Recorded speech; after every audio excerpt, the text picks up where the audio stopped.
श्री राहुल गांधी जी।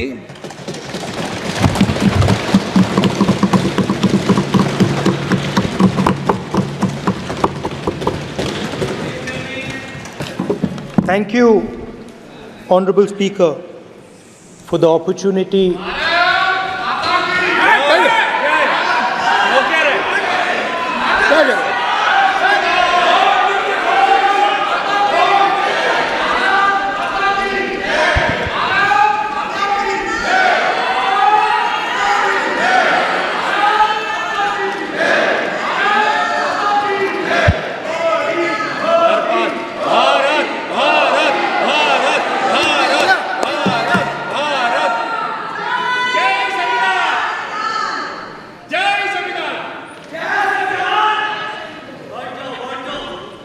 जय संविधान।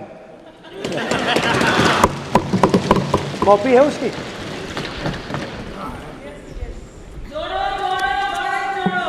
जय संविधान। इसकी हमने रक्षा की है। देश ने मिलकर संविधान की रक्षा की है और अच्छा लग रहा है अब कि हर 2-3 मिनट बीजेपी के लोग संविधान संविधान संविधान संविधान कह रहे हैं।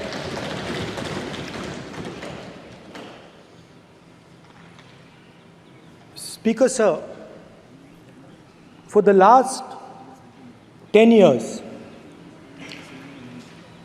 there has been a systematic attack on the Constitution, on the idea of India, and on anybody who opposed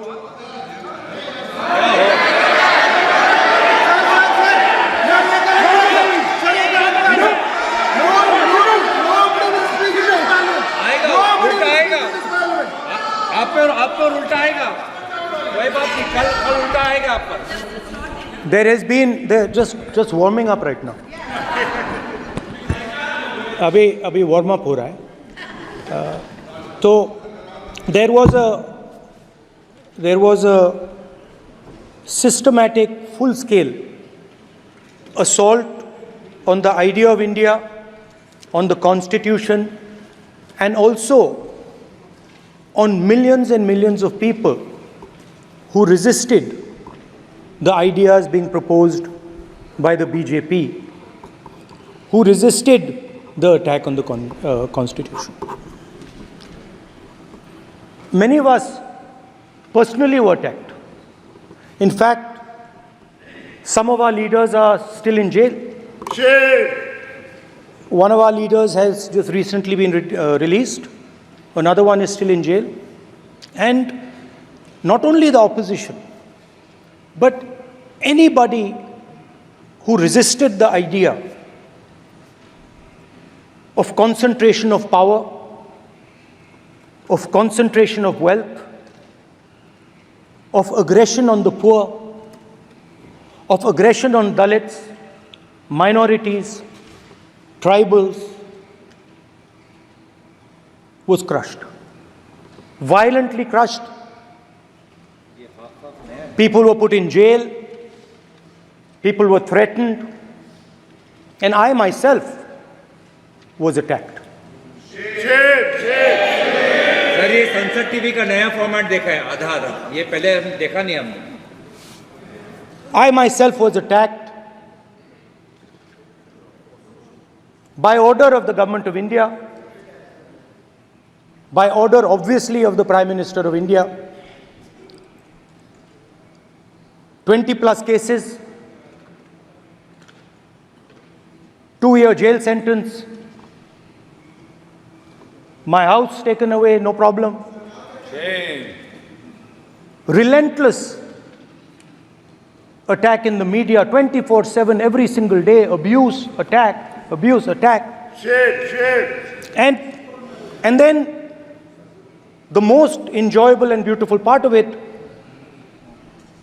55 hours of interrogation by the ED. No, which I really enjoyed. Because by the end of the interrogation, the officer off camera, he switched off the camera and then he asked me, Rahul ji, you've been sitting here 55 hours. आप पत्थर जैसे हो, आप हिलते क्यों नहीं हो? मुझसे सवाल पूछा उसने. तो जब ऐसा आक्रमण होता है, when there's an attack like this on you, you obviously need refuge, you need a place, or you need ideas that defend you. So today I want to start my speech by telling my friends in the BJP and the RSS about the ideas that we used, the entire opposition used, to defend the idea of India. Where these ideas come from and how they gave us the strength, all of us, anybody who opposed the regime, how they gave us the strength to fearlessly take any onslaught that was placed before us. So I'd like to start by showing an image of our refuge. Okay? Sir Shiva ji की photo नहीं दिखा सकते sir? एक minute माननीय सदस्य. Sir Shiva ji की photo मना है सर? एक मिनट सर मना है तो रख देता हूं सर. नो, एक मिनट प्लीज. आपने सवाल उठाया, आपके माननीय सदस्यगण 353 का नियम बता रहे थे, 352 का नियम बता रहे. No please no. आपने कहा इस नियम प्रक्रिया से सदन चलना चाहिए. नियम प्रक्रिया में कोई भी प्ले कार्ड, कोई भी चिन्ह को सदन में नहीं दिखाया जा सकता. आपने कहा नियम से, ऐसा नहीं है. माइक दीजिए सर. जी सर क्या इस हाउस में शिव जी की फोटो दिखाना मना है? माननीय सदस्य, आप बस ये बता दीजिए. माननीय सदस्य सर मना है या नहीं? कोई भी चित्र को दिखाने के तो शिव जी का चित्र नियम इस है. साधन, इस हाउस में दिखाना मना है? यहाँ पे दूसरी चीजों के चित्र दिखाए जा सकते हैं, मगर शिव जी का चित्र नहीं दिखा जा सकता. अगर मैं कह रहा हूं कि हमें इनसे प्रोटेक्शन मिली और मैं समझाना चाह रहा हूं कैसे प्रोटेक्शन मिली, आप मुझे चित्र नहीं दिखाने दे रहे हो. इसके बाद मेरे पास और चित्र हैं, मैं सब दिखाना चाहता था. स्पीकर सर, ये चित्र पूरे हिंदुस्तान के दिल में है. पूरा हिंदुस्तान इस चित्र को जानता है, समझता है. Everybody knows this image. Speaker sir, why I got this image is because there are certain ideas in this image that we defend, that the opposition defends. The first idea in the image that we defend is the idea of confronting our fear, of never being scared. That idea is represented in this image, which you are not allowing me to show, by a snake that is placed right near the neck of Shivji. The idea behind that is never be scared of anything that you face. In fact, Shivji places death 1 inch from his neck. And that is the spirit with which we fought when we were in the opposition. From this idea of resisting, we are still in the opposition. I know that. And I'm happy and proud to be in the opposition. Because for us, there is more than power. There is truth. For you, there is only power. That is the only place you want to be.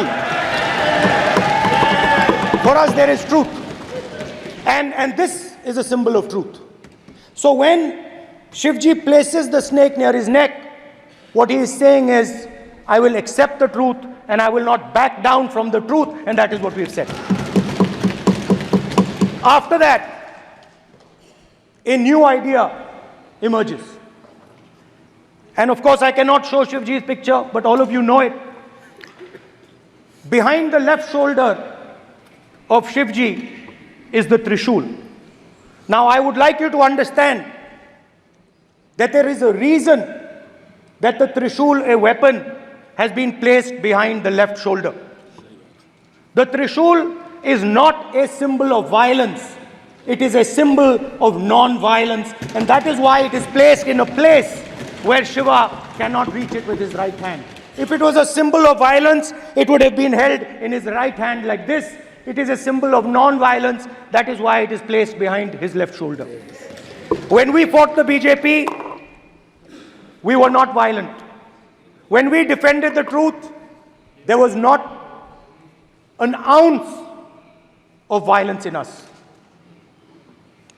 Now, there is a third idea, and a very powerful idea that emerges from the idea of truth, courage, and non-violence.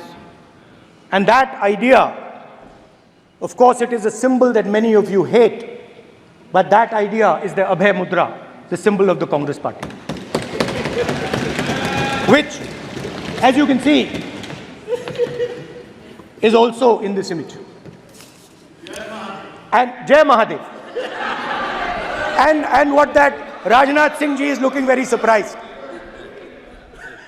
And what that Abhay Mudra shows, it is the next step of the evolution of the idea of facing the truth, fearlessness, and ahimsa. Satya and ahimsa, as Mahatma Gandhi ji used to say. And the Abhay Mudra is the idea that it is not good enough to just keep this internal. It is not good enough to not be scared. It is not good enough to use non-violence. It is also important that you make others not scared, that you help others become fearless, that you help others become non-violent. So in a sense, the Abhay Mudra is a projection from Shivji to the rest of the world about these two ideas. Of course, these two ideas were used by us, all of us, when we fought the British. And they were put forth by Mahatma Gandhi. The Prime Minister, of course, who has a direct connection with God, speaks directly to God. Yes, the Paramatma speaks to Modi ji's Atma directly. Unlike with all humans, we are all biological. We are born, we die, but the Prime Minister is a non-biological being. And the Prime Minister says Gandhi is dead. And Gandhi was revived by a movie. I mean, can you understand the ignorance? That Gandhi is dead and a movie revived the father of the nation. No, Gandhi is not dead. Gandhi is alive. Now, another very interesting thing I noticed. Hanji. That is not your problem. That is not your problem. It is not none of your business. It is not none of your business. And there's another thing I noticed. That it is not just one religion that talks about courage. In fact, all our religions talk about courage. So, here is the religion of Islam.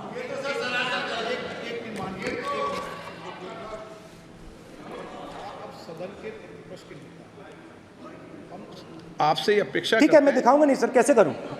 मैं समझाना चाहता हूं, वो समझा नहीं पा रहा हूं। सब समझदार हैं यहाँ पर, सब चुनकर आते हैं। सर, बात नहीं बन रही, चुनकर भेजा है, मजा नहीं आ रहा है। जनता ने सबको चुनकर भेजा। आप एड्रेस करें, जनता ने। कांग्रेस पार्टी ने शिवजी की फोटो दिखा दी है, गुस्सा हो गए। अब देखिए, प्लीज मान्य सदस्य, आप तो इस्लाम में भी कहा गया है, मैं पढ़ता हूं। एड्रेस इधर करें। He said, एड्रेस इधर करें मान्य सदस्य। हाँ जी, सॉरी, इस्लाम में भी लिखा गया है, कुरान में, the prophet peace be upon him said, God said, have no fear, I am with you, hearing and seeing. मतलब इस्लाम में भी कहा गया है कि डरना नहीं है। और जब इस्लाम में दुआ मांगी जाती है तो दोनों हाथ से, दाएं हाथ से अभय मुद्रा दिखाई देता है। उसके बाद गुरु नानक जी की ओर चलते हैं।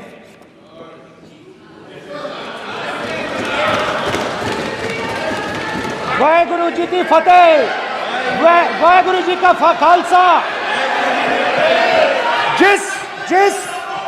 जिस धर्म पर आप हर रोज आक्रमण करते हो, गुरु नानक जी जो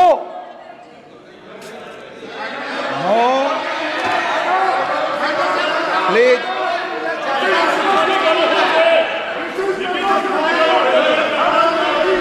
नो, प्लीज प्लीज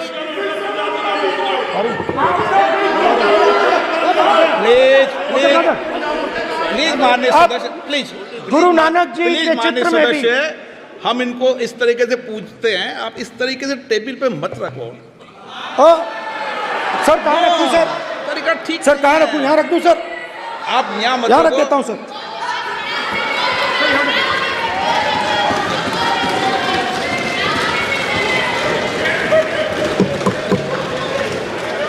सर गुरु नानक जी के चित्र में भी आपको अभय मुद्रा दिखाई देगा। गुरु नानक जी भी कहते हैं कि डरो मत, डराओ मत। और पंजाब से गुरु नानक जी मेक्का तक गए,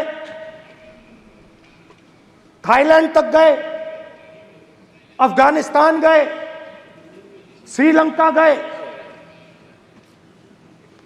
किसी से हिंसा नहीं की, अहिंसा की बात की, सत्य की बात की, और किसी को उन्होंने अपनी जिंदगी में नहीं डराया।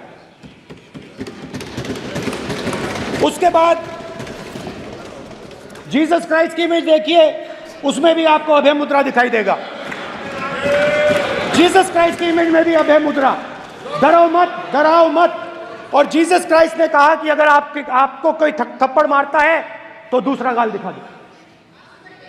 उसके बाद बुद्ध भगवान, अभय मुद्रा।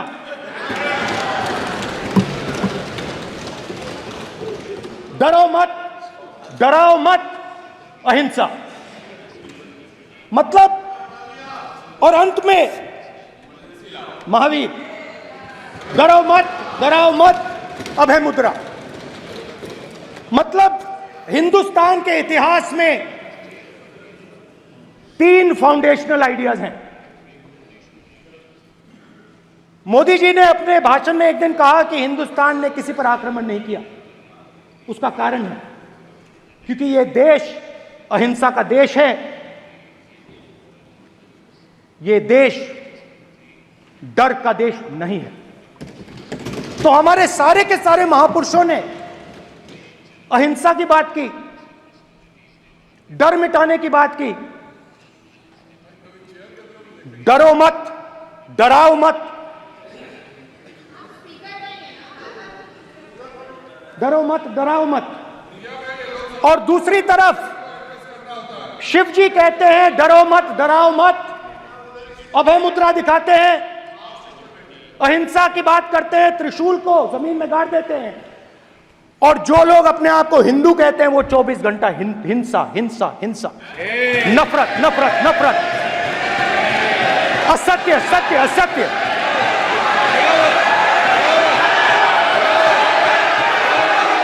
आप हिंदू हो ही नहीं।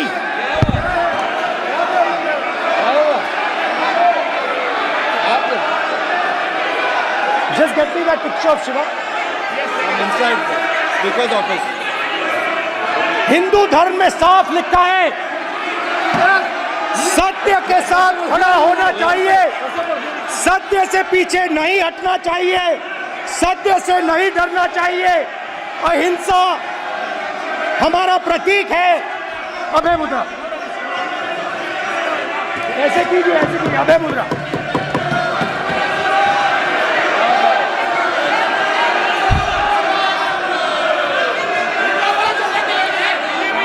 अब फिगर से नहीं आएगा। Then Prime Minister will not speak. Then Prime Minister will speak. Speaker, if you are doing this, it will repeat again. भाई भाई भाई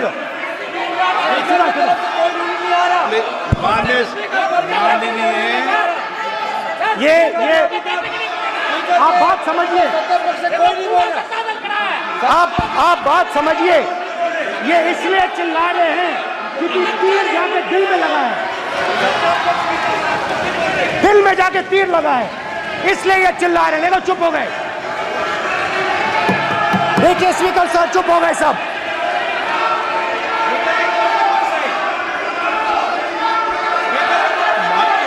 एक मिनट,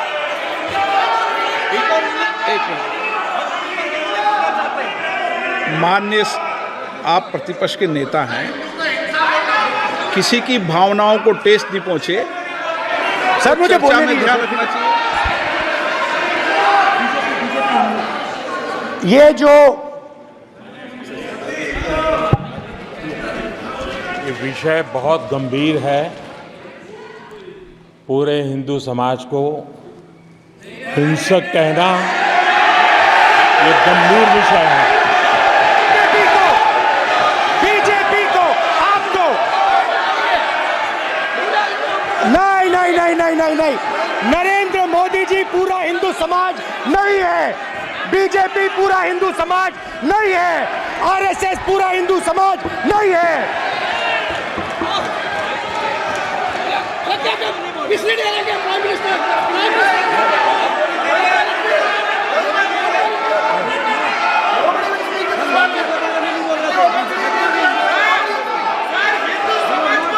भूपेंद्र यादव जी, ये ठेका नहीं है बीजेपी का।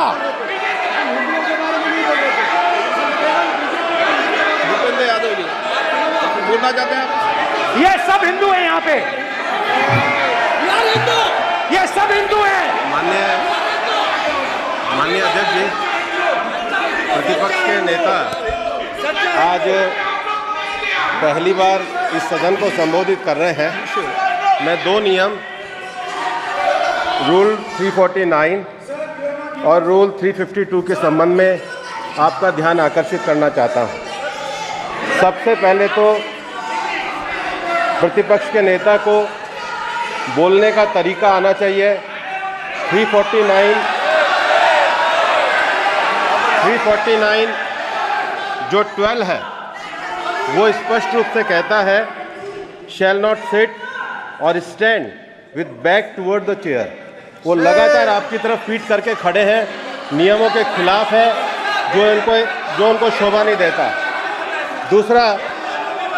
दूसरा अध्यक्ष महोदय, नहीं तो एड्रेस करके बोलो। दूसरा अध्यक्ष महोदय आर्टिकल रूल 352 रूल 2 ये कहता है make personal reference by way of making an allegation imputing a motive to or a questioning the बोना फाइडी। इन्होंने पूरे विपक्ष के सदस्यों पे नहीं बल्कि इससे बाहर जाकर पूरे एक हिंदू समाज के ऊपर एलिगेशन लगाया है। इनकी बोना फाइड गलत है, इनके खड़े होने का तरीका गलत है। सदस्यों में तो लगाया ही है। माननीय अध्यक्ष जी,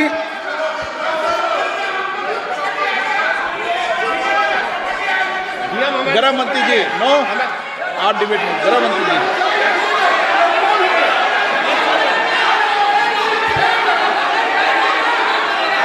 माननीय अध्यक्ष जी,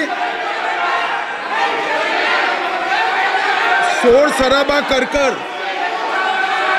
इतने बड़े वाकया को छिपाया नहीं जा सकता। विपक्ष के नेताजी ने कैटेगोरिकली कहा है कि जो अपने आप को हिंदू कहते हैं वो हिंसा करते हैं। मैं फिर से रिपीट करना चाहता हूं, उनका वाक्य था जो अपने आप को हिंदू कहते हैं वो हिंसा की बात करते हैं, हिंसा करते हैं। मान्यवर, इस देश में शायद इनको मालूम नहीं है, करोड़ों लोग अपने आप को गर्व से हिंदू कहते हैं, गर्व से हिंदू कहते हैं।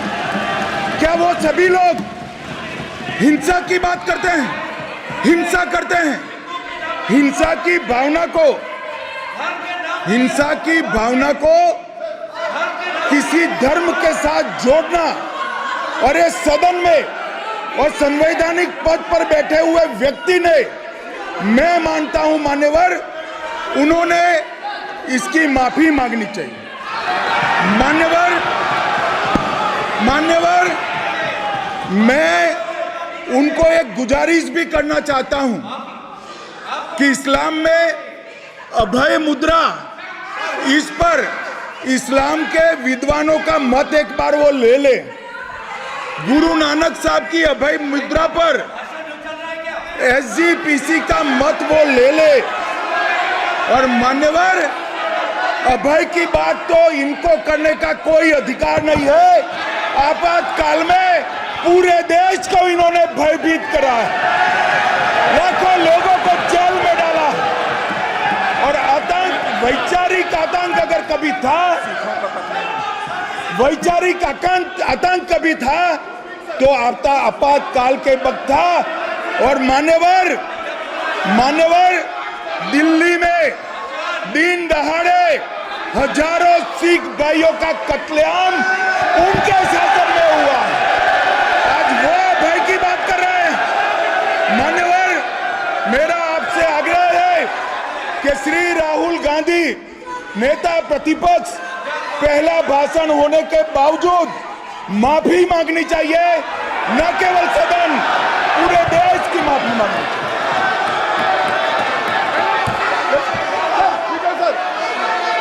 सर,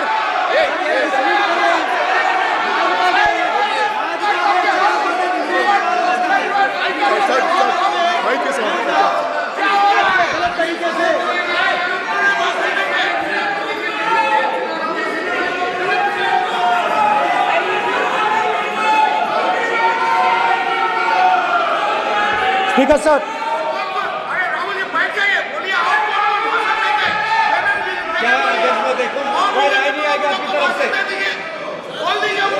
तो कल प्रधानमंत्री मोदी जी के समय भी सर आप ऐसे रहिए sir. I'm not going to speak until they're quiet.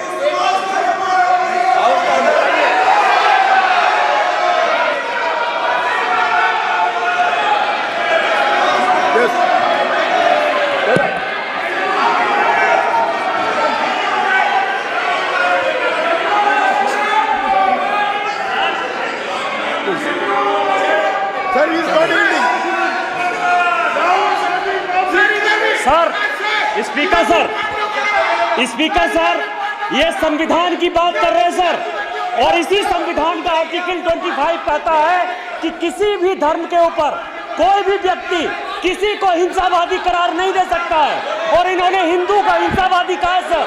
संविधान का इन्होंने अपमान किया है, संविधान की झूठी दुहाई दी है, इनको माफी मांगनी चाहिए सर। ये आर्टिकल 25 है सर संविधान का, सर इनको माफी मांगनी चाहिए। आर्टिकल 25 जो है संविधान, और ये देश संविधान से चलता है, ये पार्लियामेंट संविधान से चलता है सर, इनको माफी मांगनी चाहिए सर।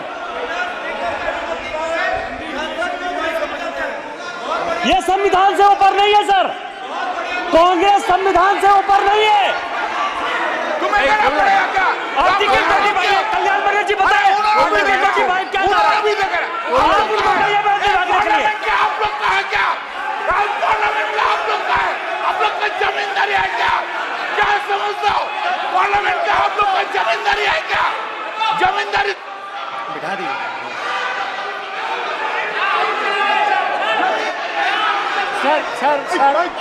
सर, स्पीकर सर, माने प्लीज एक मिनट देता हूं मैं आपको। हिंदू धर्म कहता है, एक मिनट प्लीज, माने सदस्य प्लीज एक मिनट प्लीज।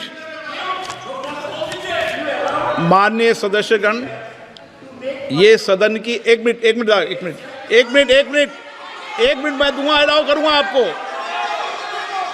माननीय सदस्यगण, इस सदन की एक गरिमा रही है और हमें संवाद चर्चा करते समय इस सदन की गरिमा को रखना चाहिए, और ऐसी कोई भी आपत्तिजनक बात जो पूरे समाज के पर विषय हो, कम से कम प्रतिपक्ष के नेता को बोलते समय ध्यान रखना चाहिए। मैं इसको सीरियस तरीके से देखूंगा।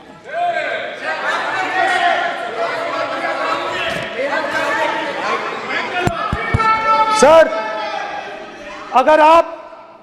अगर आप हिंदू धर्म के जो महापुरुष हैं, महापुरुष छोड़िए, अगर आप शिव जी को देखें तो क्या हो रहा है सर?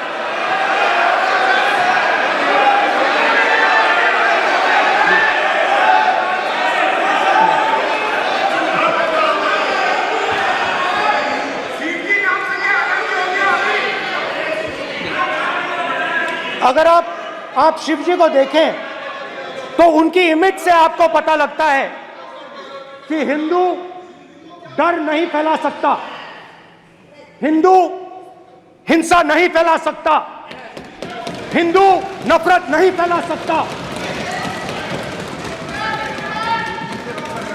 और बीजेपी 24 घंटा नफरत, हिंसा, नफरत, हिंसा, नफरत, हिंसा। स्पीकर सर, कहां तक इन्होंने डर फैला दिया है?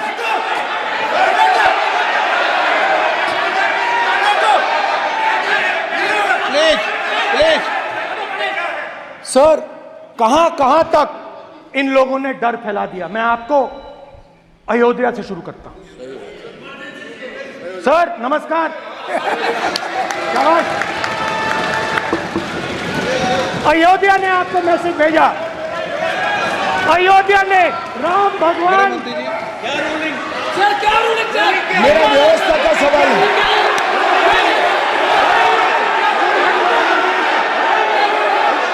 इस सदन के नियमों की पुस्तिका, इससे कुछ सदस्यों को क्या मुक्ति दे दी गई है?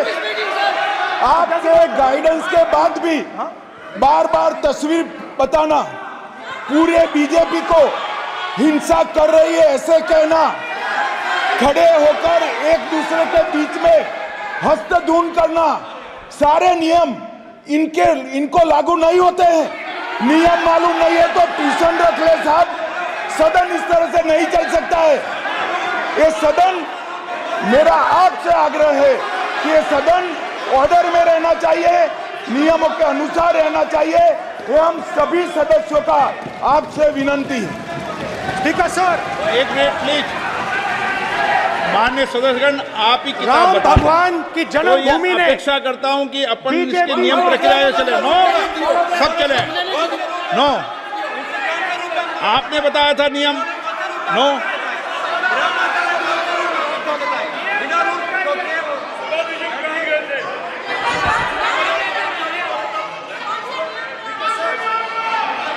माइक दीजिए सर। हाँ सर, मेरा सवाल है सर, इस माइक का कंट्रोलर किसके हाथ में? प्लीज बैठिए, बैठिए सर, ये ऑफ होता है, प्लीज, बीच में माने ऑफ हो बैठिए जाता है। प्लीज। ये बार कई बार विषय उठ गई और बहुत गंभीर, और माननीय सदस्य, आप प्रतिपक्ष के नेता हैं, आप सदन के बाहर भी ये बात कहते हैं कि माइक बंद कर देते हैं। मैंने कई बार आग्रहपूर्वक किया कि आसन पर इस तरीके का आरोप नहीं लगाएं। नो, प्लीज बात सुनिए। आसन पर सभी दल के, प्लीज, आसन पर सभी दल के लोग बैठते हैं और सभी दल के लोग सभापति तालिका पे हैं, और सब जानते हैं कि एक व्यवस्था होती है, जिस भी माननीय सदस्यों को आग्रह किया जाता है बोलने का वो बोला जाता है, और जिसको आग्रह नहीं किया जाता उसका माइक चालू नहीं होता। आप बोलने के लिए खड़े, आपका माइक कभी बंद नहीं हुआ, कभी बंद नहीं हुआ। आप अगर आसन में जो भी विराज रहे हैं वो अगर आपका नाम नहीं पुकारते हैं तब माइक चालू नहीं होता। ये व्यवस्था हमेशा इस सदन की रही है, पुराने में भी और नए में भी। कभी आसन पे व्यक्ति पर माइक का कंट्रोल नहीं होता। दूसरा, माननीय प्रतिपक्ष के आप नेता हैं और आपसे ये अपेक्षा की जाती है कि आप लोकसभा की प्रक्रिया का संचार नियम का पालन करें, संविधान की जो व्यवस्थाएं दे रखी है उसकी पालन करें, और सदन में बोलते समय किसी भी धर्म को के ऊपर ऐसा आक्षेप नहीं करें जिससे पूरे देश के अंदर विषय पैदा हो। यह आपसे अपेक्षा की जाती है। सर, मैं बिल्कुल आपकी रिस्पेक्ट करता हूं स्पीकर सर, मगर मेरे भाषण के बीच में सच्चाई ये है कि माइक ऑफ हो जाता है। मैं क्या करूं, हो जाता है वो। अब आपने देखा मैंने अयोध्या शब्द यूज किया और माइक ऑफ हो गया। नो, अरे ये प्रधानमंत्री मोदी जी के टाइम में आधा आधा कह आएगा क्या? तो अयोध्या ने राम भगवान की जन्मभूमि, प्लीज ब्रदर, राम भगवान की जन्मभूमि ने बीजेपी को मैसेज दिया, और ये आपके सामने मैसेज बैठे हुए हैं। मैंने इनसे पूछा, कल कॉफी पी, इनसे मैंने पूछा कि बताइए ये हुआ क्या।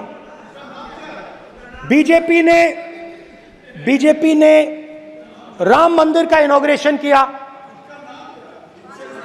बोलने दीजिए, राम मंदिर का इनॉग्रेशन किया। अरे भाई आप हार गए, उसको सहन करिए। नाम बोलने की कोई जरूरत नहीं है, मैं भाषण दे रहा हूं, आप नहीं दे रहे हो। मुझे बोलना है जो बोलना है, मुझे नाम लेने की कोई जरूरत नहीं, मुझे जो बोलना है मैं बोलूंगा। तो अयोध्या ने मैसेज दिया और मैंने इनसे पूछा कि हुआ क्या, और इनका जवाब आया। मैंने उनसे पूछा कि आपको कब पता लगा कि आप अयोध्या में जीत रहे हो, और आपने कहा पहले दिन से मुझे पता था। सही बात। और मैंने कहा ये क्या हुआ, उन्होंने कहा राहुल जी, अयोध्या में एयरपोर्ट बना, अयोध्या की जनता से जमीन छीनी गई और आज तक उन्हें मुआवजा नहीं मिला है। उन्होंने कहा, सही बात, उन्होंने कहा कि अयोध्या में जो भी छोटे छोटे दुकानदार थे, जो भी छोटी छोटी बिल्डिंग्स थी, उन सारों को तोड़कर गिरा दिया गया और उन लोगों को सड़क पर कर दिया गया। इन्होंने यह भी कहा कि अयोध्या के इनॉग्रेशन में अयोध्या की जनता को बहुत दुख हुआ, क्योंकि इनॉग्रेशन में अदानी जी थे, अंबानी जी थे, मगर अयोध्या का कोई नहीं था। और ये कारण था कि अयोध्या की जनता में, उनके दिल में नरेंद्र मोदी जी ने भय डाल दिया। उनकी जमीन ले ली, उनके घर गिरा दिए, और फिर अयोध्या के गरीब लोगों को, किसानों को, मजदूरों को मंदिर के इनॉग्रेशन तक नहीं जाने दिया। मंदिर के इनॉग्रेशन छोड़ो, उसके बाहर भी नहीं जाने दिया। और इसीलिए अयोध्या की जनता ने सही मैसेज भेजा। अच्छा, इन्होंने मुझे एक और बात बोली, 3 बार इन्होंने कहा कि 3 बार नरेंद्र मोदी ने टेस्ट किया, 2 बार क्या मैं अयोध्या से लड़ जाऊं, और सर्वेयर्स ने कहा अयोध्या में मत लड़ जाना, अयोध्या में मत लड़ जाना, अयोध्या की जनता हरा देगी। और इसीलिए प्रधानमंत्री वाराणसी गए और वहां बच के निकले।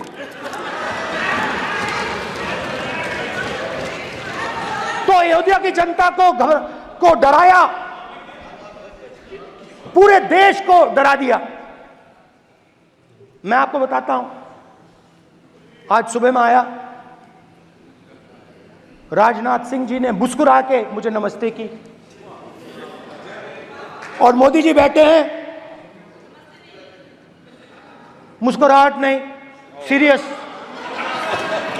नमस्ते भी नहीं करते, कहीं मोदी जी ना देख लें प्रॉब्लम हो जाएगी। वही कहानी गडकरी जी की है, सच्चाई है। अरे भाई अयोध्या की जनता को छोड़ो, ये तो बीजेपी वालों को डराते हैं।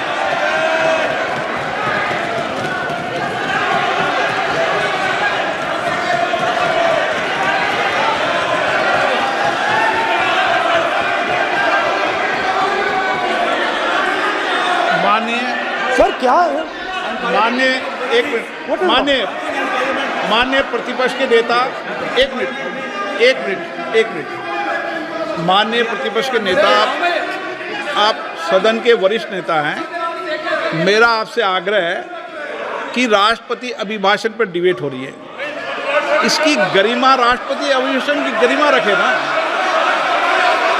ये तो अपेक्षा आपसे सब करते हैं कि आप राष्ट्रपति अभिभाषण पे बोले, नीतियां पे बोले, कार्यक्रमों में बोले। अब व्यक्तिगत रूप से नहीं, अगर आप ये उचित मानते हैं क्या? स्पीकर सर, ये उचित है? अगर आपकी पार्टी इसको उचित मानती है तो मुझे कुछ नहीं कहना। स्पीकर सर, माननीय अध्यक्ष जी, लोकतंत्र ने और संविधान ने मुझे सिखाया है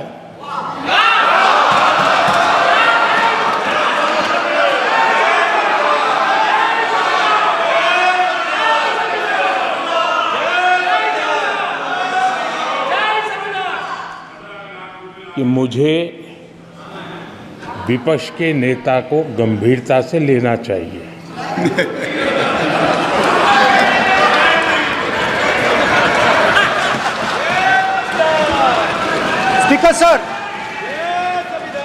स्पीकर सर, आपने कहा कि डिबेट प्रेसिडेंट्स एड्रेस पे होनी चाहिए। ये जो मैंने किया है, अनुराग ठाकुर जी ने अयोध्या की बात की थी, अनुराग ठाकुर जी ने सनातन धर्म पर आक्रमण की बात की थी, इसीलिए मैंने ये किया है। मैं दिखाना चाहता हूं कि अयोध्या में क्या हुआ, अयोध्या की सच्चाई क्या थी। प्रेसिडेंट्स डिबेट में उन्होंने बात उठाई थी, मैंने बात बंद की। प्रधानमंत्री जी को अच्छी लगी अयोध्या के बाद अच्छी लगी, डर फैलाया और ऑपोजिशन का रिस्पांस एक साथ मिलकर भारत जोड़ो यात्रा, सारे के सारे ऑपोजिशन, पूरा देश एक साथ मिलकर कन्याकुमारी से कश्मीर तक चला। और जो आपने डर फैलाया उसके बारे में यात्रा में बहुत कुछ सुनने को मिला। अभी तक याद है, सुबह 7 बजे 7-8 बजे की बात थी, यात्रा में चल रहे थे, एक महिला आती है, हमारे साथ चलती है, मेरा हाथ पकड़ती है और घबराई हुई सी थी। तो मैंने पूछा क्या हुआ, वो मुझे कहती है मुझे मार रहा है, मुझे मार रहा है। मैंने पूछा कौन मार रहा है, कौन मार रहा है? बेटी बचाओ, बेटी की दुविधा सुनाई नहीं दे रही, बेटी का दर्द नहीं सुनना चाहते, भारत की महिलाओं का दर्द नहीं सुनना चाहते। मैंने पूछा कौन मार रहा है, कहता है मेरा पति मार रहा है। मैंने कहा क्यों? कहती है सुबह का खाना नहीं दे पाई। मैंने कहा क्यों? खरीद नहीं पाई, महंगाई है, महंगाई है, खरीद नहीं पाई, खाना नहीं पका पाई, इसलिए मुझे मार पिट रही है। मैंने कहा बहन क्या करूं, कैसे आपकी मदद करूं? कहती हैं आप कुछ मत कीजिए, आप कुछ मत कीजिए, आप सिर्फ ये बात याद रखिए कि महंगाई के कारण हिंदुस्तान में हजारों महिलाओं को सुबह पीटा जा रहा है। उसके शब्द हैं, मेरे शब्द नहीं हैं। गैस सिलेंडर, महंगाई, तो आपने गरीबों को, महिलाओं को डराने का काम किया। शिव जी कहते हैं डरो मत, डराओ मत। आपने हिंदुस्तान की महिलाओं को महंगाई से हर रोज डराया है। कुछ दिन पहले मैं पंजाब में अग्निवीर के परिवार से मिला। सुनिए अग्निवीर के परिवार से मिला। छोटा सा घर था, छोटा सा घर था।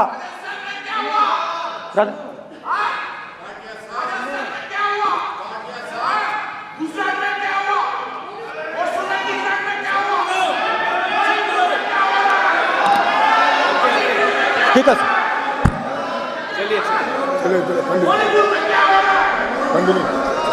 छोटे से घर में अग्निवीर शहीद हुआ, लैंडमाइन ब्लास्ट में शहीद हुआ। मैं उसे शहीद कह रहा हूं, मगर हिंदुस्तान की सरकार उसे शहीद नहीं कहती। नरेंद्र मोदी उसे शहीद नहीं कहते हैं। नरेंद्र मोदी उसे अग्निवीर कहते हैं। उस घर को पेंशन नहीं मिलेगी, उस घर को कॉम्पनसेशन नहीं मिलेगी, शहीद का दर्जा नहीं मिलेगा। और बेचारे बैठे हुए थे, 3 बहनें थी, एक साथ बैठी हुई थी, रो रही थी।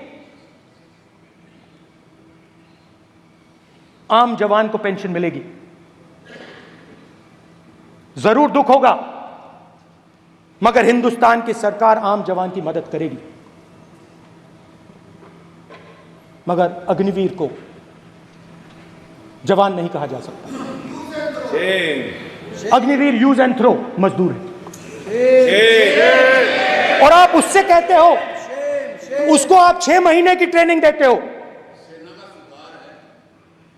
6 महीने की ट्रेनिंग देते हो। दूसरी तरफ चाइना के जवान को 5 साल की ट्रेनिंग मिलती है। राइफल लेकर उसके सामने खड़ा कर देते हो, उसके दिल में भय पैदा करते हो। एक जवान और दूसरे जवान के बीच में फूट डालते हो कि एक को पेंशन मिलेगी, एक को शहीद का दर्जा मिलेगा, दूसरे को नहीं मिलेगा। और फिर अपने आप को देशभक्त कहते हो। ये कैसे देशभक्त हैं? फिल्म स्टार जैसी फोटो थी उस लड़के की, फिल्म स्टार, बॉलीवुड स्टार की फोटो थी। मैं सोच रहा था, देखो इस युवा ने जान दी। स्पीकर सर, रक्षा मंत्री अध्यक्ष महोदय, एक आदमी सब पर भारी। अध्यक्ष महोदय, मैं नेता प्रतिपक्ष से अनुरोध करना चाहूंगा, गलत बयानी करके सदन को गुमराह करने की कोशिश गलत नहीं है सर, गलत नहीं है सर, कर देना चाहता हूं कि युद्ध के दौरान अथवा सीमाओं की सुरक्षा के दौरान यदि हमारा कोई अग्निवीर का जवान शहीद होता है तो उसके 1 करोड़ रुपए की धनराशि सहायता के रूप में उसके परिवार को मुहैया कराई जाती है। इस प्रकार की गलत बयानी से सदन को गुमराह करने की कोशिश नहीं की जानी चाहिए। संसद महोदय, अध्यक्ष। स्पीकर साहब, स्पीकर साहब देखिए, स्पीकर सर देखिए, राजनाथ सिंह जी की एक राय है, मेरी एक राय है। सच्चाई अग्निवीरों को मालूम है, हमें बोलने की जरूरत नहीं है। अग्निवीर को किस चीज का सामना करना पड़ता है, शहीद का दर्जा मिलता है या नहीं मिलता है, कॉम्पनसेशन मिलता है नहीं मिलता है, पेंशन मिलती है नहीं मिलती है, वो उसको मालूम है। पॉइंट ऑफ ऑर्डर है मान्यवर। अब सदन के सामने 2 स्टेटमेंट हुए, एक हुआ विपक्ष के नेता का, दूसरा हुआ माननीय राजनाथ सिंह जी का, रक्षा मंत्री जी का। ये कहते हैं कि 1 करोड़ रुपया नहीं मिलता है। श्री राजनाथ सिंह ने अधिकृत रूप से कहा कि मारे जाने वाले अग्निवीर को जो शहीद होता है उसको 1 करोड़ रुपया मिलता है। उनको फैक्चुअल पोजीशन सदन पर रखनी चाहिए मान्यवर। ये सदन झूठ बोलने की जगह नहीं है मान्यवर, यह सच बोलना चाहिए। और अगर ये नहीं रखते हैं तो उनको ये सत्यापन नहीं करते अपने स्टेटमेंट का, तो उनको सदन और देश से और अग्निवीरों से माफी मांगनी चाहिए माननीय।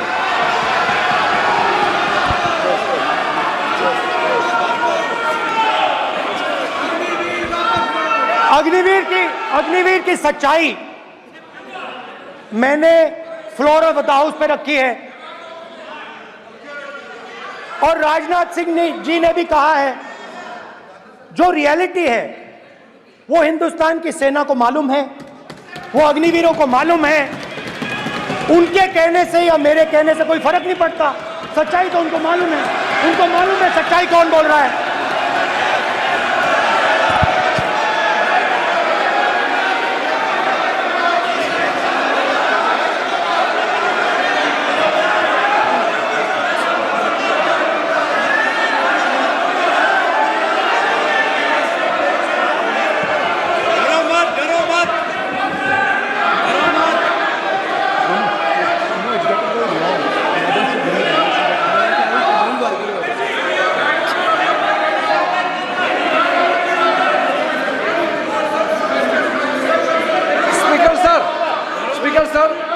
अभी मेरा छोटा सा अनुरोध है, क्योंकि सर ये विषय गंभीर है और अभी माननीय गृह मंत्री जी ने जो बात रखे हैं कि 2 स्टेटमेंट जो रक्षा मंत्री जी ने बताया सदन को और माननीय विपक्ष के नेता राहुल गांधी जी ने जो स्टेटमेंट रखा है, इसमें इन्होंने जो कहा है कि रक्षा मंत्री बोलने से क्या फर्क पड़ता है, इतना हल्का फुल्का कैसे स्टेटमेंट दे सकते हैं लीडर ऑफ ऑपोजिशन। इसलिए सर इन्होंने जो बात रखा है पुष्टि करना चाहिए और हम लोग भी सर नियम के मुताबिक अपना बात रखेंगे सर।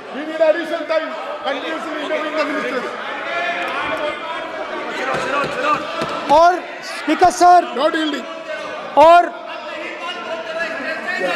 स्पीकर सर, देश की सेना जानती है, पूरा देश जानता है कि अग्निवीर स्कीम सेना का स्कीम नहीं है, पीएमओ का स्कीम है। और पूरी सेना जानती है कि स्कीम प्राइम मिनिस्टर का ब्रेन चाइल्ड था, स्कीम सेना का ब्रेन चाइल्ड नहीं था। जैसे नोटबंदी की गई वैसे ही आर्बिट्री तरीके से। अध्यक्ष महोदय,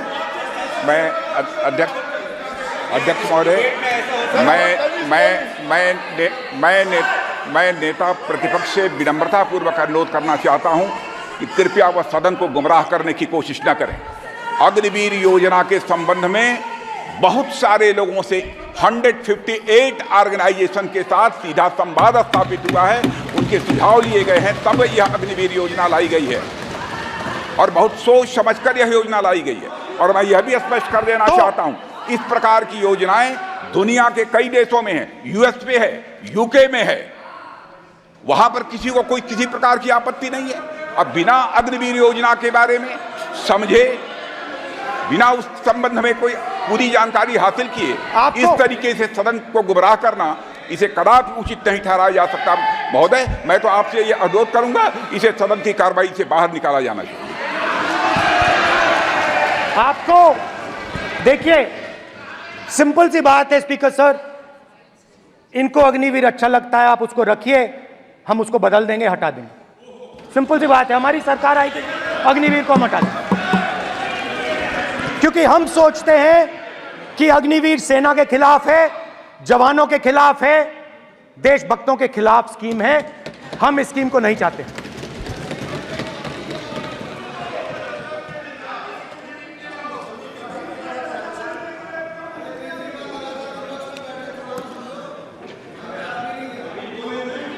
पहली बार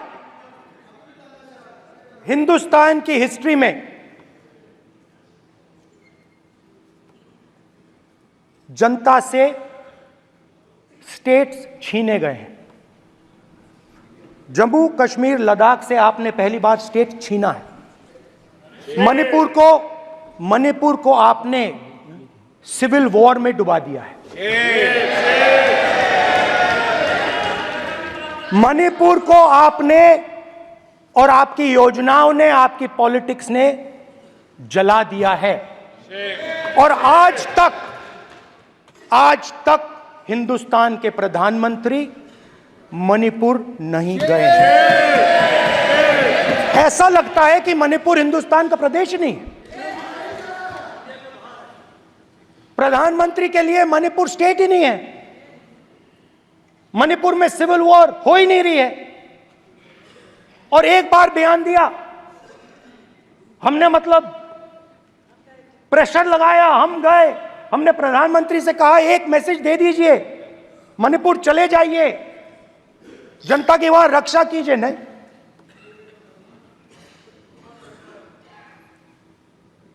मैं वहां गया, कुकीज और मेते से दोनों से मिला। आज तक नहीं, आंसर नहीं मिलेगा, मिल नहीं सकता। मणिपुर इनके लिए हिंदुस्तान का प्रदेश ही नहीं है। मणिपुर है ही नहीं, मणिपुर है ही नहीं, ना होम मिनिस्टर के लिए ना प्रधानमंत्री के लिए, है ही नहीं, एग्जिस्ट नहीं करता, वो है ही नहीं। ना प्रधानमंत्री जाएंगे बोलेंगे कुछ नहीं, जैसे कुछ नहीं हुआ वहां पे।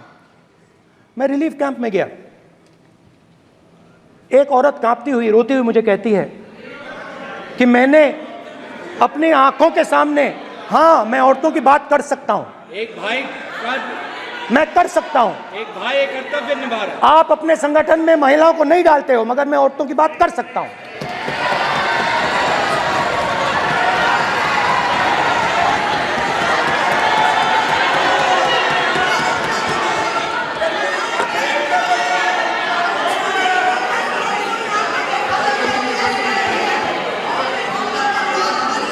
मुझे कहती है मैंने अपने आंखों के सामने, मेरे आंखों के सामने मेरे बच्चे को गोली मारी गई।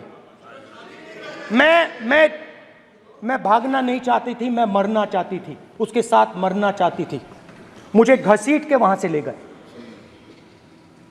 और फिर मेरे को अपने बच्चे की फोटो दिखाती है, कांपती हुई ऐसे फोटो दिखाती है। ये आपकी योजनाओं का नतीजा है। आपको शर्म आनी चाहिए।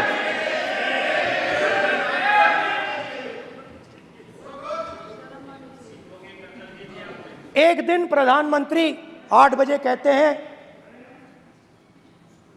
पता नहीं फाइन ट्यूनिंग हो गई भगवान के साथ, डायरेक्ट मैसेज भगवान, सर ने बोला है, सर प्रधानमंत्री ने ये बोला है, ये मैं नहीं बोल रहा हूं, प्रधानमंत्री ने बोला है कि मेरा डायरेक्ट कनेक्शन है भगवान के साथ। मैंने नहीं बोला, मैंने नहीं बोला। Social media chief also told भगवान जगन्नाथ। एक मिनट प्लीज, एक मिनट तो एक मिनट माननीय राहुल गांधी जी, एक मिनट, माननीय सदस्य एक मिनट प्लीज, एक मिनट रविशंकर जी प्लीज, एक मिनट। माननीय सदस्यगण, आप वरिष्ठ नेता हैं, सदन के नेता होते माननीय प्रधानमंत्री जी, और हम सबको माननीय प्रधानमंत्री जी का सम्मान करना चाहिए। ये सदन में हमेशा उच्च कोटि की परंपरा मर्यादा रही है। नो सर नहीं, गौरव अगर आपको स्पीकर सर, मैं पुरानी पार्टी है। गौरव स्पीकर सर, मैं रिस्पेक्ट कर रहा हूं। ये प्रधानमंत्री के शब्द हैं, मेरे शब्द नहीं हैं। ये प्रधानमंत्री जी ने कहा है, पब्लिक में, मीडिया को कहा है कि मैं बायोलॉजिकल नहीं हूं, मेरा डायरेक्ट कनेक्शन भगवान के साथ है। मैं नहीं बोल रहा हूं, प्रधानमंत्री मोदी जी ने बोला है। तो पता नहीं उस टाइम 8 बजे भगवान का मैसेज आया होगा, हिंदुस्तान वही मगर फिर श्री राम ने आपको दूसरा मैसेज दे दिया अयोध्या में। भगवान का मैसेज आया होगा, मोदी जी नोटबंदी कर दीजिए। नोटबंदी कर दिया, डायरेक्ट ऊपर से आया मैसेज, ऑर्डर आया खटाक। और अलग अलग ऑर्डर आते हैं। अदानी जी वाला ऑर्डर आता है, बंबई एयरपोर्ट अदानी जी को ऊपर से ऑर्डर आता है, खटाक खटाखट खटाखट खटाखट ऑर्डर आते हैं। तो नोटबंदी कर दी। स्मॉल और मीडियम बिजनेसेस जो हैं, जो हिंदुस्तान की रोजगार की रीढ़ की हड्डी है, बैकबोन है, उड़ा दिया, उड़ा दिया, खत्म कर दिया। आज नतीजा यह है कि ये जो भी करना चाहे करें, हिंदुस्तान के युवाओं को रोजगार नहीं मिल सकता। Job creation backbone is broken, finish, खत्म। नोटबंदी की, गलत जीएसटी लागू की, उड़ा दिया। अब मैं सोचता हूं, पहले मैं सोचता था ये पता नहीं कैसे हुआ, अब मैं समझता हूं कि ये अदानी जी, अंबानी जी जैसे लोगों के लिए किया गया। ये रास्ता साफ करने का तरीका था, रास्ता साफ करने का तरीका था। इनकम टैक्स डिपार्टमेंट उनके पीछे पड़ा रहता है। जीएसटी, डिमोनेटाइजेशन, 24 घंटा उनको तंग करते हैं। उनके कैश फ्लो को रिस्ट्रिक्ट करने की कोशिश करते हैं, कैश फ्लो को क्रश करने की कोशिश करते हैं कि वो परे हट जाएं और अरबपति उनकी जगह ले लें। आप किसी भी छोटे व्यापारी से पूछ लो, किसी भी स्मॉल मीडियम बिजनेस ओनर से पूछ लो, ये आपको बता देगा। गुजरात में मैं गया, टेक्सटाइल ओनर्स के साथ मेरी बात हुई। मैंने उनसे पूछा नोटबंदी क्यों हुई, जीएसटी क्यों हुई? साफ बोला अरबपतियों की मदद करने के लिए जीएसटी और नोटबंदी की गई है। नरेंद्र मोदी जी अरबपतियों के लिए काम करते हैं, सीधी सी बात। मैं जाता रहता हूं और आपको गुजरात में हराएंगे इस बार।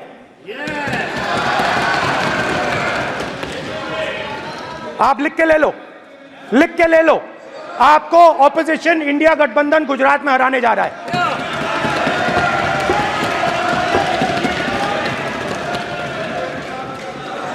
किसानों को डराने के लिए लैंड एक्विजिशन बिल जो हम लाए थे, उनकी जमीन की रक्षा करने के लिए, उनको सही कॉम्पनसेशन देने के लिए, उसको आपने खत्म कर दिया। यहां कोशिश की, कर नहीं पाए तो स्टेट्स में खत्म कर दिया।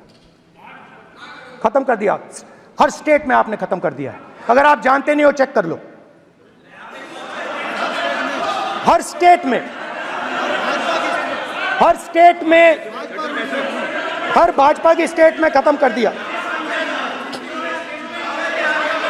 सर हर भाजपा रूल स्टेट में खत्म किया है, हर भाजपा की रूल स्टेट में खत्म किया है, हर भाजपा की रूल स्टेट में खत्म किया है। स्पीकर सर,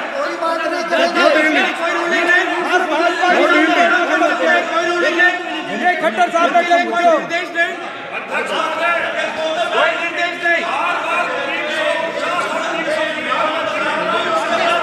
सत्ता पक्ष बार खड़े होकर भाषण को कम कर रहे हैं। कोई रूलिंग नहीं, कोई रूलिंग नहीं है।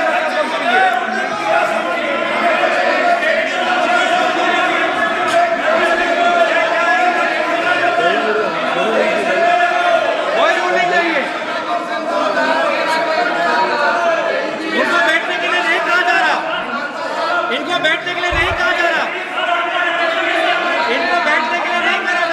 सत्ता पक्ष डिस्टर्ब कर रही है सर। अध्यक्ष महोदय सत्ता पक्ष डिस्टर्ब कर रहे हैं, अध्यक्ष महोदय सत्ता पक्ष डिस्टर्ब कर रहे हैं। किसानों को ये देखिए सर, ये देखिए just give me a list of BJP states. आप किताब लेके क्यों खड़े हो? कानून बनाना चाहते हो?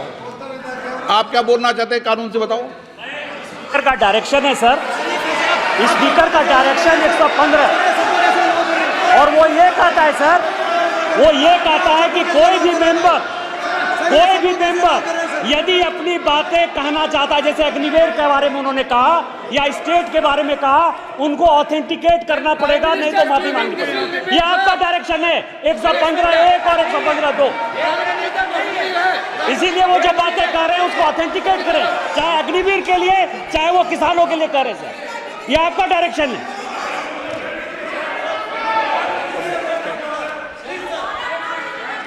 तो किसानों को जो हमने लैंड एक्विजिशन बिल तैयार किया था सही मुआवजा दिलाने के लिए, उसको आपने रद्द किया।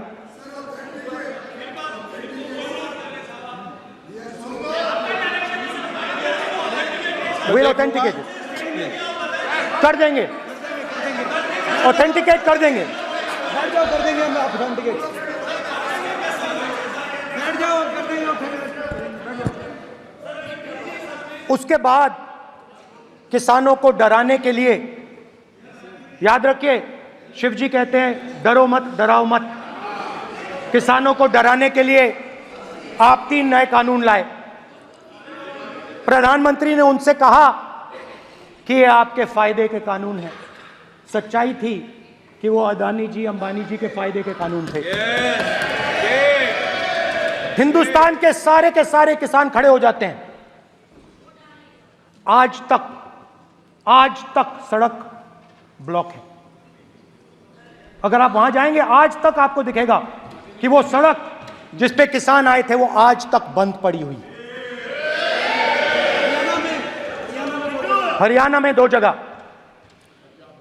किसान खड़े हो गए, कहते हैं नहीं ये हमारा नहीं है, आप हमारी मेहनत का फल छीनना चाहते हो, हम इस बात को एक्सेप्ट नहीं करेंगे। आप उनसे बात नहीं करते, आप उनको कहते हो, आप बात नहीं करते।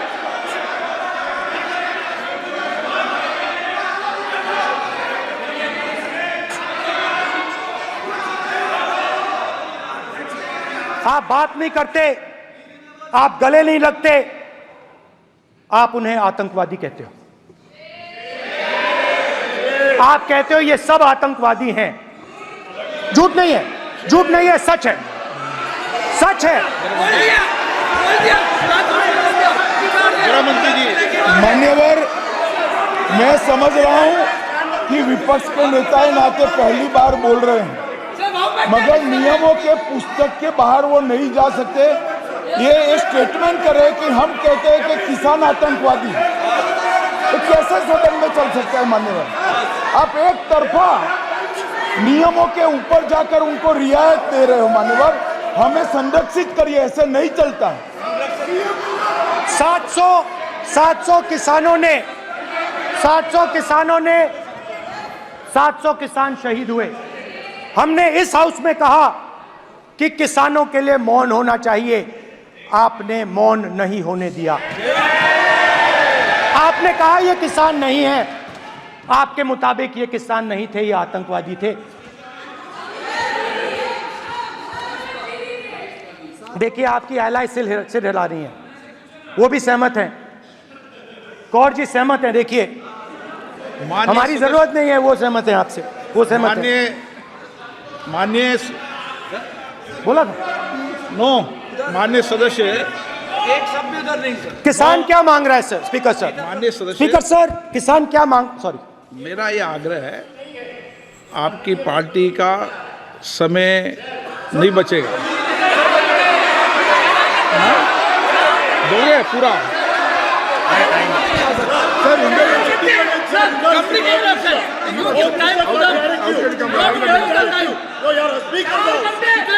आप नहीं बोलेंगे, ये बोलेंगे सर। और आप तो सर, और स्पीकर सर, आप तो किताब स्पीकर सर, किसानों ने मांगा क्या? स्पीकर सर, किसानों ने मांगा क्या? स्पीकर ने सिर्फ किसानों ने सिर्फ ये कहा कि अगर 16 लाख करोड़ रुपए अरबपतियों का कर्जा माफ हो सकता है तो हमारा भी थोड़ा सा कर दीजिए। किसान ने यह कहा कि हर प्रोडक्ट के लिए सही प्राइस मिलती है, हमें भी एमएसपी दे दीजिए। और आप लोगों ने कहा किसान का कर्जा माफ नहीं होगा और एमएसपी नहीं मिलेगी।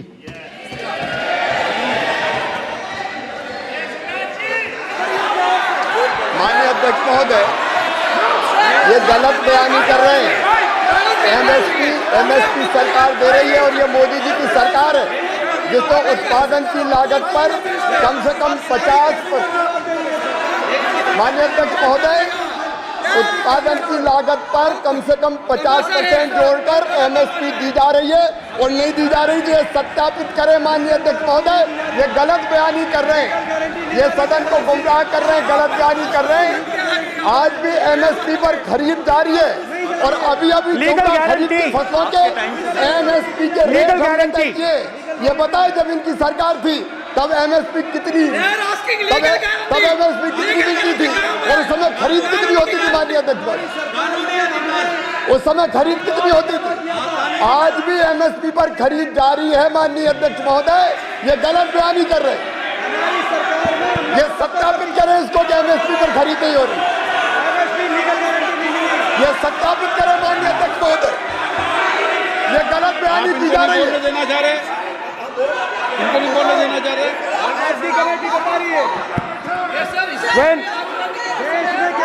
स्पीकर सर, एमएसपी जब मैं speaker sir, MSP with legal guarantee. Speaker sir, the issue is MSP with legal guarantee, not just MSP. MSP is being given. The issue is Kisans want MSP with legal guarantee, which you are not ready to give them. तो किसानों में आपने डर डाला, भय डाला, महिलाओं में महंगाई, गैस सिलेंडर, सेना में अग्निवीर, हर व्यक्ति के लिए आप लोगों ने भय का कोई ना कोई पैकेज दिया, गिफ्ट दिया, तोहफा दिया. स्टूडेंट्स की बात करते हैं. जो आप 2000 साल पहले की बात करते हो, थोड़ी सी भविष्य की भी बात कर देते हैं, इंडिया के फ्यूचर की बात कर देते हैं. रोजगार तो आपने खत्म कर दिया. नोटबंदी, जीएसटी, जो आपने स्मॉल एंड मीडियम बिजनेसेस थे उनको खत्म करके, युवाओं को आर्मी में अपॉर्चुनिटी मिलती थी, अग्निवीर उनके लिए आपने दे दिया, वो खत्म कर दिया, रास्ता ब्लॉक कर दिया. पब्लिक सेक्टर को आप प्राइवेटाइज करते हैं, वो रास्ता बंद कर दिया. और अब एक नया फैशन निकला है, NEET.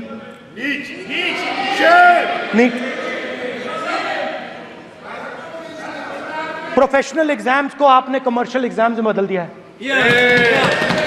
NEET is not a professional exam, NEET is a commercial exam. NEET में एक स्टूडेंट टॉपर हो सकता है, एक्सीलेंट स्टूडेंट हो सकता है, मगर अगर आप उसके पास पैसा नहीं है, मेडिकल कॉलेज में नहीं जा सकता. सिंपल सी बात. नीट का पास मार्क 22% है. वो पूरा का पूरा एग्जाम, सर एजुकेशन मिनिस्टर पूरा का पूरा एग्जाम अमीर बच्चों के लिए बनाया गया है. कोटा में पूरे के पूरे एग्जाम को आपने सेंट्रलाइज किया. हजारों करोड़ रुपए बन रहे हैं, हजारों करोड़ रुपए बन रहे हैं. और कमर्शियल पेपर जो आपने बना रखे हैं, कमर्शियल एग्जाम्स, 7 साल में 70 बार पेपर लीक. प्रेसिडेंट्स एड्रेस में ना नीट की बात होगी, ना अग्निवीर की बात होगी, ये बातें नहीं होंगी.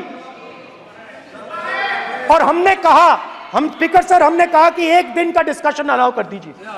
हम आपके साथ खड़े होकर इसको रिजॉल्व करना चाहते हैं. इंस्टीट्यूशनल फेलियर है, हम आपकी मदद करना चाहते हैं, रिजॉल्व करना चाहते हैं. सरकार कहती है नहीं, डिस्कशन नहीं होगा. भविष्य का डिस्कशन हो ही नहीं सकता. तो ये हालत है. जहां भी ये देखते हैं, ये सोचते हैं कि भाई भय कैसे पैदा करें. माइनॉरिटीज को डराते हैं. नहीं, कांग्रेस नहीं डरती आपसे. आप कांग्रेस से डरते हो।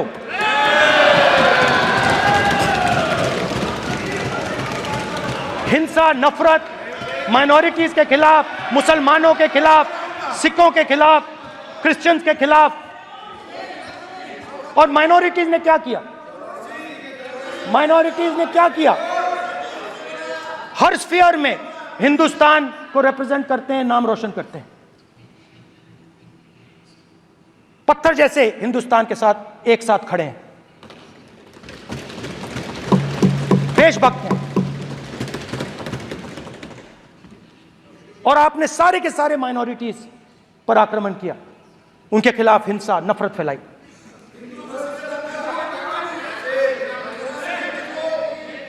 तो शिव जी कहते हैं, सर देखिए मेरा वो हटा दिया आपने सर, वो देखिए सर हटा दिया, कैमरा से हटा दिया।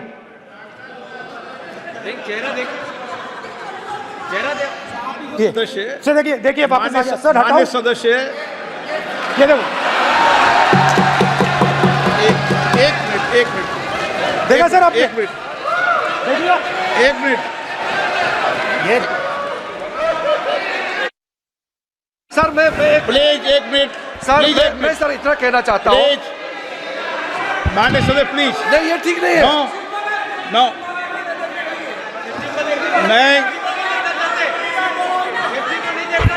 एक मिनट मान, एक मिनट प्लीज एक मिनट।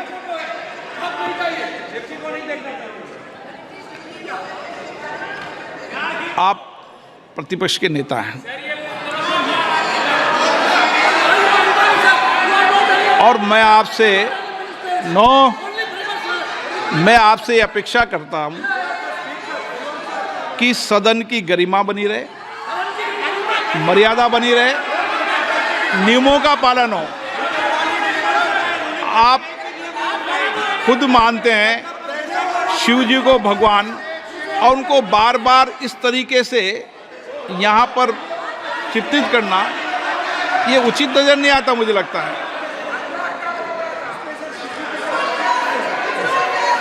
स्पीकर सर देखिए, रूल्स की किताब पढ़ोगे आप? रूल्स में है कि आप कोई भी चित्र को नहीं दिखा सकते सदन में, आप किसी बात का नाम नहीं ले सकते, आप नियम प्रक्रियाओं से नहीं बोल रहे हैं। सदन की मर्यादा, नियम प्रक्रिया इससे चलती है, आपने बनाया, सबने बनाया है। स्पीकर सर,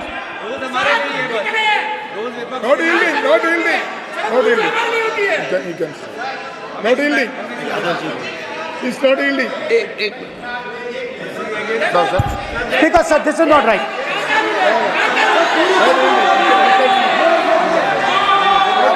सर, माननीय स्पीकर महोदय, मैं आपका ध्यान रूल 356 की तरफ आकृष्ट करना चाहता हूं।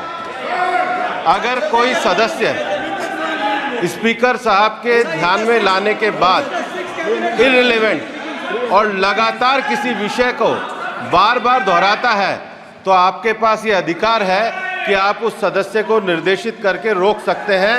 आप अपने अधिकार का प्रयोग करिए। सच्चाई को रोका नहीं जा सकता।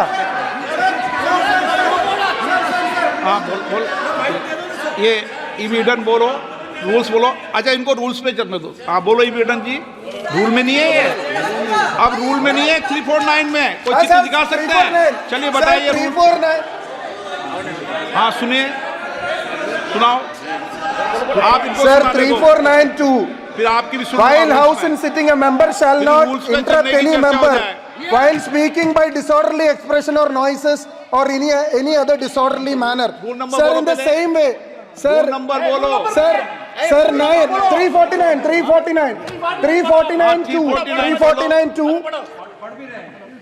Sir, while the house is in sitting, 2 shall not interrupt any member while speaking by disorderly expression or noises or any other disorderly manner. Sir, Nishikant Duma and the Honorable Ministers are continuously disturbing the house, sir. Continuously intervening the speech. Sir, continuously. Sir, shall maintain silence when not speaking in the house. 9, 349, 2 and 9. Very clear, sir. एक minute. अब आप एक minute, आपने बताया 349। Okay, एक minute इस पे आ जाए।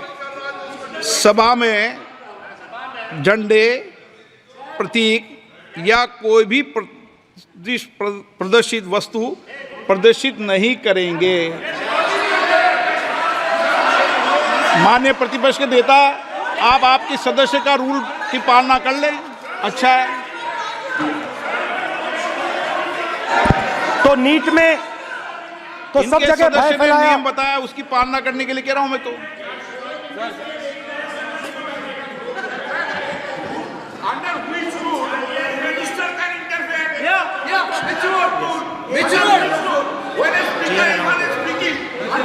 Almost all ministers intervene.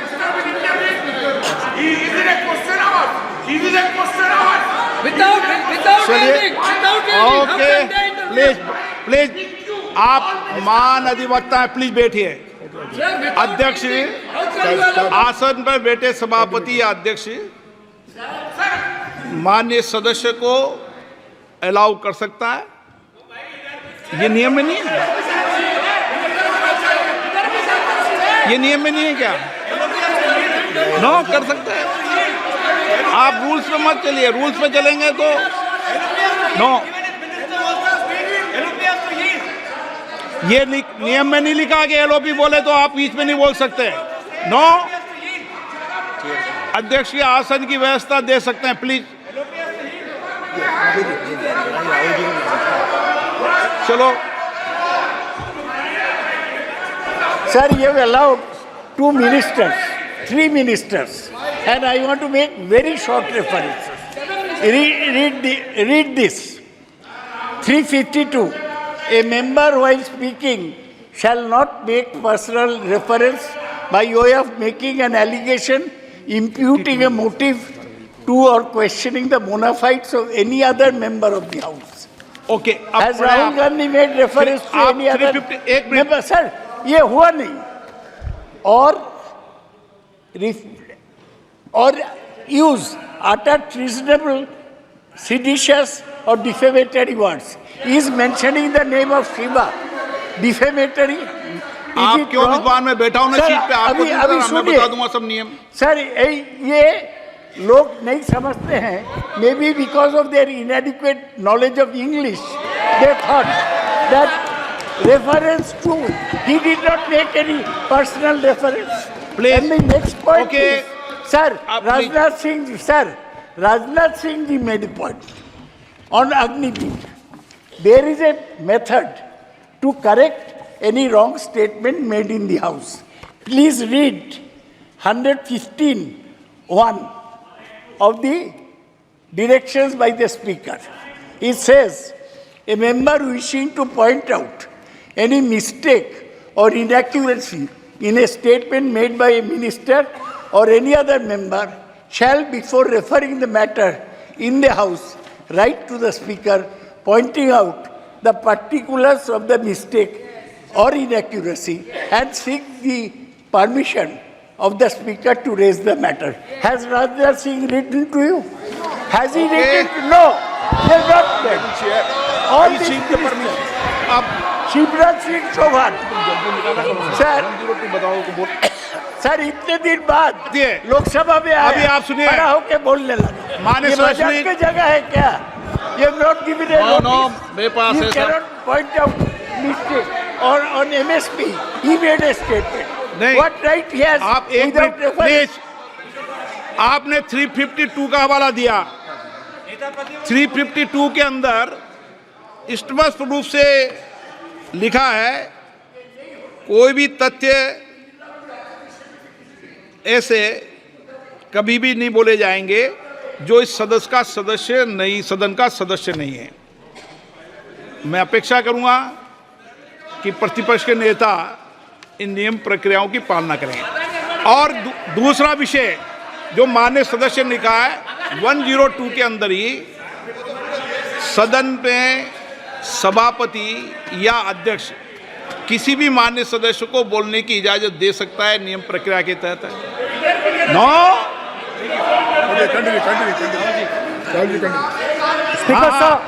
Speaker sir मेरी परमिशन से किसी को भी अलाउ कर सकता हूं और मेरी बिना परमिशन के कोई नहीं बोला है। See, sir, Speaker sir, NEET students spend years and years preparing for their exam. Their family supports them financially, emotionally. And the truth is that NEET students today do not believe in the exam. Because they are convinced that the exam is designed for rich people, not meritorious people. I have met a number of NEET students, every single one of them tells me that the exam is designed to create a quota for rich people and to create a passage for them into the system, and is designed not to help poor students. Now, इससे भी बहुत डर होता है। महीनों पढ़ाई करते हैं, ये पता नहीं कि भैया एग्जाम लीक हो जाएगा नहीं होगा, अगर पास भी हो गए तो पैसा कहां से आएगा। तो उधर भी इन लोगों ने भय डालने का काम किया। तो जहां भी ये देखते हैं ये भय डालते हैं। सेना में, युवाओं में, किसानों में, मजदूरों में, महिलाओं में, डिसेबल्ड में भी। और मैं ये भी कह सकता हूं कि सिर्फ बाकी हिंदुस्तान में भी नहीं, मगर अपनी पार्टी में भी भय है। आपकी पार्टी में डर है, भय है, सच्चाई है। देखो अब आप चिल्ला नहीं रहे हो, अब आप शांत हो, अब बिल्कुल शांत हो। सच्चाई बोल दी, चिल्ला नहीं रहे, चुप। क्योंकि आपकी ट्यूनिंग डायरेक्टली, प्रॉब्लम क्या है, आप चिल्ला भी नहीं सकते क्योंकि कनेक्शन नहीं। सर मैं बोल रहा हूं, सर समझा रहा हूं, स्ट्रक्चर बोल रहा हूं।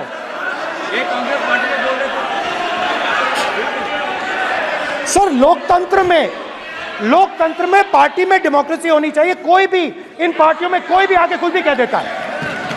ग्रुप ऑफ 22, 23, 24, 25 सब जो बोलना है बोल देते हैं, मगर आपकी पार्टी में भय है। सत्यमेव जयते, ना डरो ना डराओ। Sir, when I became LOP, I realized something that I had not realized before. And it's also on the lines of the principles of Shiva. It's on those same lines. And the idea was that after becoming LOP, all my personal dreams, my personal aspirations, my personal fears have to be put aside. I am now actually two people. I'm not one person. I'm a constitutional person, and my job is to be leader of the opposition, to represent all these parties equally. In fact, I don't just represent the Congress party, I represent every single party. And I have to treat every single party with love and affection.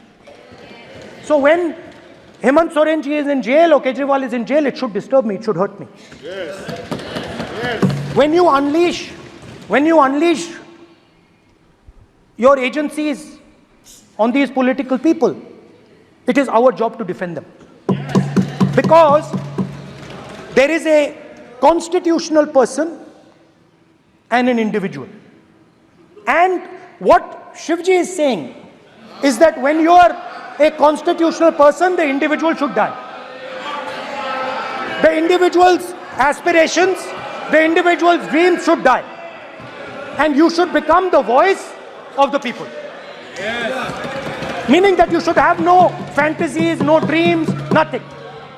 The perfect public representative is one who is actually dead. That is what Shivji is saying. You understand? Now, Speaker sir. Speaker sir, now, my advice.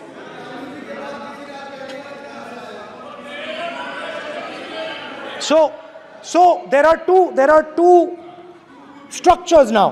One is me as an individual, and one is me as leader of the opposition.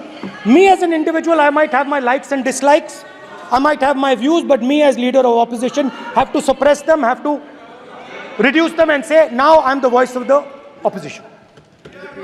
That is the idea. That is the idea of the democratic system. The people have given me a responsibility, and that responsibility should overcome my personal likes, dislikes, aspirations. Now, Speaker sir, why I'm saying this, and forgive me for saying this, but when you were being put on that chair, I walked there to help you, to walk with you to the chair. And I shook hands with the Prime Minister, and I shook hands with you. And then I walked to your chair. And you are the final arbiter of the Lok Sabha. You're the final word here. What you say fundamentally defines Indian democracy. You don't allow us to speak, you allow us to speak, you allow them to speak, you don't allow us to speak.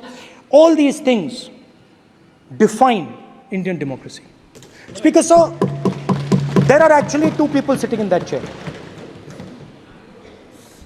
There is the Speaker of the Lok Sabha, the Speaker of the Indian Union, and there is Mr. Om Birla. When Modi ji went and shook your hand, and I went and shook your hand, I noticed something. When I shook your hand, you stood straight like this and shook my hand. And when Modi ji shook your hand, you bowed down and shook his hand.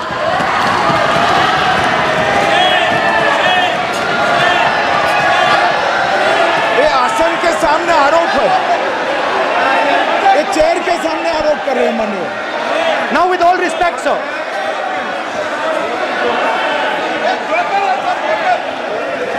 Such a please बैठिए no please बैठिए please बैठिए एक minute please okay please no.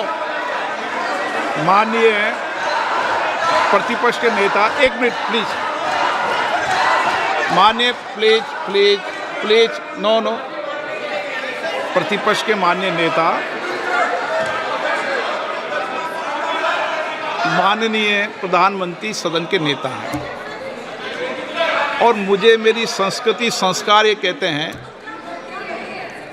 व्यक्तिगत जीवन में भी, सार्वजनिक जीवन में भी, और इस आसन पर भी, जो हमसे बड़े हैं उनको झुककर नमस्कार करो।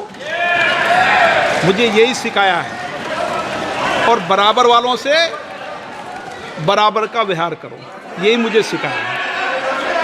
और इसीलिए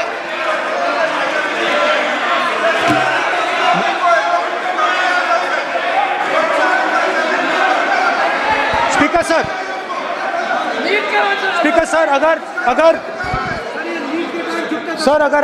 आप हाँ, मैं इस बात को आसन से कह रहा हूं कि मेरी संस्कृति और संस्कार यही है कि बड़ों का झुककर और आवश्यक हो तो पैर छूकर सम्मान करो, और बराबर जो उम्र से छोटे हैं उनसे बराबर का व्यवहार करो। स्पीकर सर, ये हमारी संस्कृति संस्कार है, और मैं इस संस्कृति संस्कार की पालन करता हूँ। स्पीकर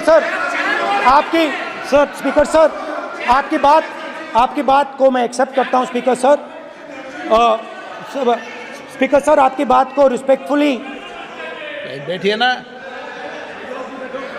स्पीकर सर, मैं आपकी बात को रिस्पेक्ट करता हूँ, मगर आपको कहना चाहता हूँ कि इस हाउस में स्पीकर से कोई बड़ा नहीं होता।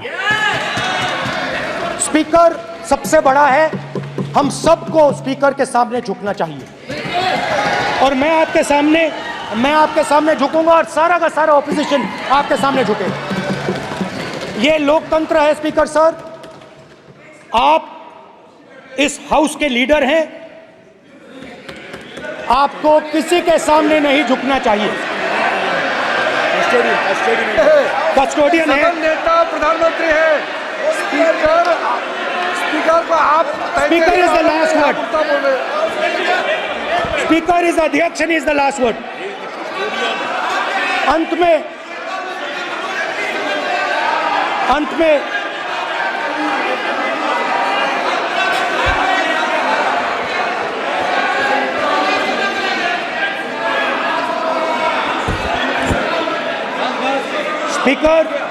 Speaker is the last word in the Lok Sabha, and in that spirit, Speaker is the last word in the Lok Sabha, and in that spirit, as members of the Lok Sabha, we are subservient to the Speaker. I believe that. Yes. Now, there might be people in this room who think they are not, but I think the entire opposition believes that we are subservient to you, sir. And we will listen to what you say, and we will bow in front of you. But the only thing I request, Speaker, sir, is it is important that there is fairness in this house. Yes, yes. Now, I gave a speech, Speaker, sir, and it was interrupted throughout. Yes. Yes. Now, this time is going to be taken away from my colleagues. Yes. And I think that is unfair. Finally, I'd like to say that the principles that allowed us to fight are in our traditions. Truth, courage, non-violence. And they're in all our religions. And what you have come to represent today is untruth, a complete lack of courage, and violence. And my recommendation to you, if you take it, this country has a government and you are the government. And you are, whether we like it or not, you are the government of India. Elected by the people. And I agree to that. But I would say to you that as individual members, as the cabinet, you do not spread fear in this country. That you do not spread hatred in this country. That you listen to the farmers of this country, you listen to the students of this country. When the opposition says to you, let's have a debate for one day, have it. It's not going to harm anybody. They're going to love you for it. The students of India are going to say, we love the government because they allowed us our voice, they let us speak for one day. So, do not spread hatred. Do not spread violence. Do not be fearful. Even the BJP members here, even the cabinet members, do not be fearful. You have a constitutional position. You are individuals and then you have a constitutional position. Rajnath Singh ji is an individual and he's the Defense Minister of India. And that is the way this country has to be run. And we as the opposition, don't take us as your enemies. We are not your enemies. We are here, we are sincerely here to make your work easier as long as you follow the basic principles that we have stated. And these principles are Shivji's principles. They are the principles of Shivji. Har Har Mahadev, you can say, to make the government. This is basically what I have explained here today is the concept of Indian leadership in all religions. Respect, affection, ahimsa, and always standing up for the truth. And I'm more than happy, all of us are more than happy to discuss anything you want without being nasty, without being aggressive, anything you want, we are ready to discuss. So please let us work together to take this country forward. You are the government. We have to accept that. You got 240 seats. So I congratulate you on that. At least accept it. Accept to kar lijiye. They're not happy. Not happy. Okay, you're not happy. So I would say we want to both work for this country. Work with the spirit of bravery. Work without violence. Work without hatred. Thank you.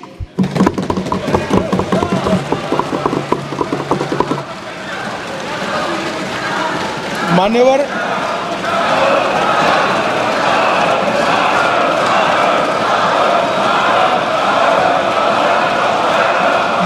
में लोकसभा अध्यक्ष के निर्देश की पुस्तिका का 10वें संस्करण का 115वां आपके सामने उल्लेखित करना चाहता हूं।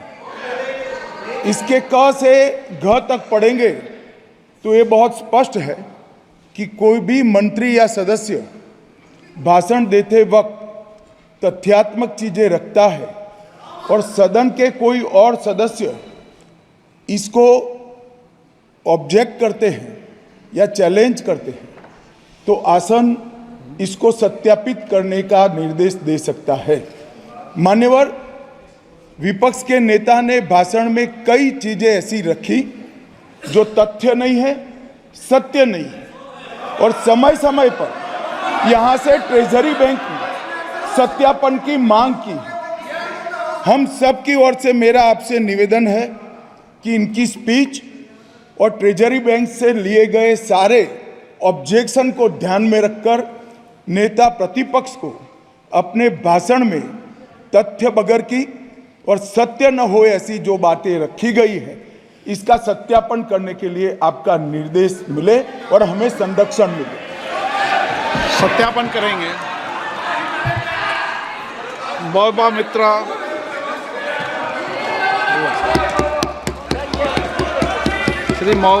श्रीमती महुआ मोइत्रा।